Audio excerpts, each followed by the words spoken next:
এই মই কোন হয়? তই এজন গৰু চোৰ, তোক মই আগত বহুতবাৰ মাৰিছোঁ।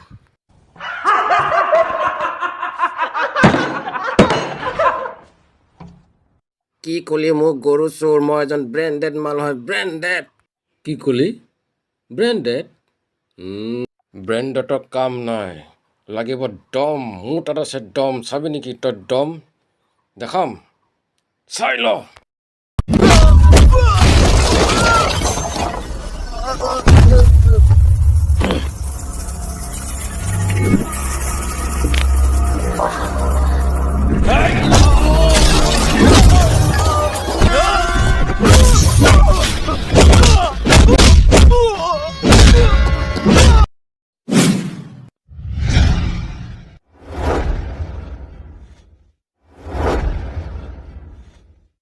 আৰু এবাৰ যদি মোৰ মালজনী গাত হাত দিয়, তেনেহ'লে মাৰ খাবি, বহুত মাৰ খাবি তই।